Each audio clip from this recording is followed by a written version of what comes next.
Você sabia que quando falamos da unidade da igreja ou do corpo de Cristo, há pelo menos dois textos bíblicos fundamentais que precisam ser lembrados?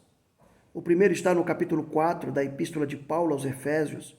Os versos 3 a 6 ensinam que a unidade é um presente de Deus, mas é um presente que deve ser conservado, pois pode ser destruído.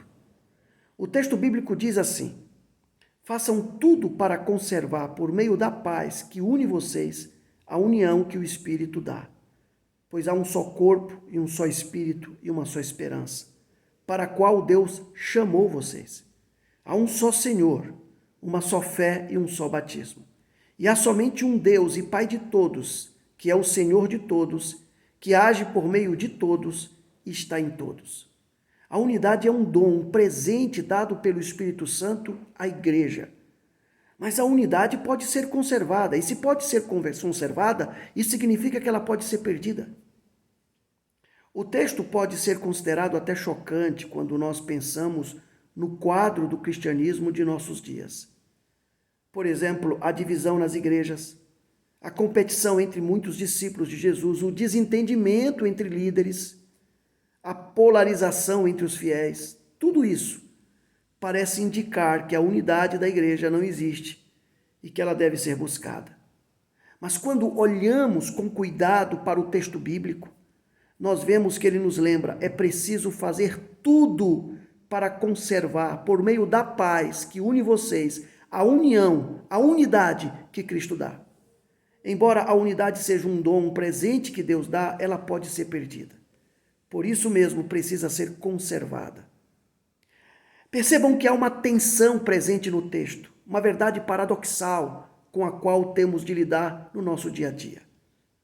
O outro texto bíblico muito conhecido que fala sobre a unidade da igreja é a oração sacerdotal de Jesus. Ela está registrada no capítulo 17 do Evangelho de João. Nos versos 21 a 23, o texto bíblico diz assim: e peço que todos sejam um, e assim como tu, meu Pai, estás unido comigo, e eu estou unido contigo, que todos os que creram também estejam unidos a nós, para que o mundo creia que tu me enviaste. A natureza divina que tu me deste, eu reparti com eles a fim de que possam ser um, assim como tu e eu somos um. Eu estou unido com eles e tu estás unido comigo, para que eles sejam completamente unidos, a fim de que o mundo saiba que me enviaste e que amas os meus seguidores, como também me amas. Jesus está falando aqui da unidade que há na divindade, e ele diz que essa unidade deve estar também com os seus discípulos.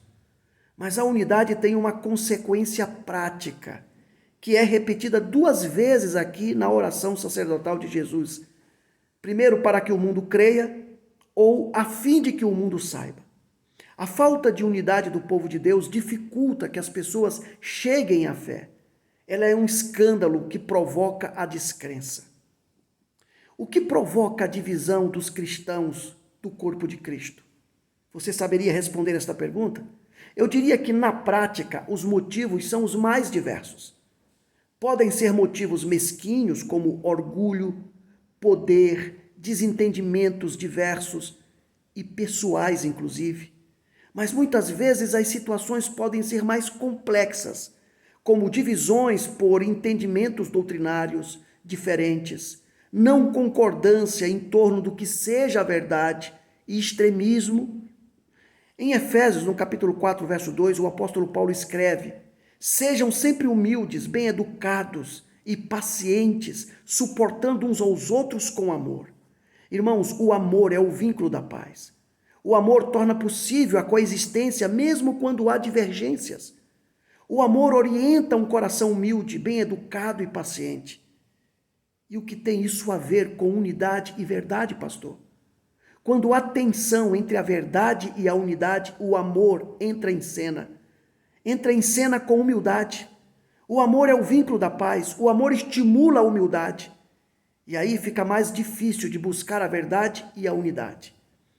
É fato que não existe unidade com desprezo à verdade, Mas é fato também que a verdade não elimina a unidade. Por isso precisamos do amor. Aliás, o amor é outro dom precioso que recebemos de Deus e aprendemos dele. Deus nos ama em Cristo. Deus sabe quem nós somos. Ele conhece nossas falhas e imperfeições. Ele sabe a verdade a nosso respeito. E nem por isso Deus deixa de nos buscar e de nos integrar à sua família. O amor de Deus, que excede o nosso humano entendimento, é que faz possível a comunhão de Deus conosco. Belas lições podemos tirar da palavra de Deus para a vida e a unidade do corpo de Cristo.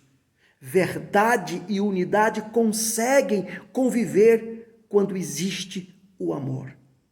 Pense nisso durante esta semana, durante esses 10 dias, porque se o corpo de Cristo não estiver unido, o Espírito Santo não poderá se derramar sobre a igreja.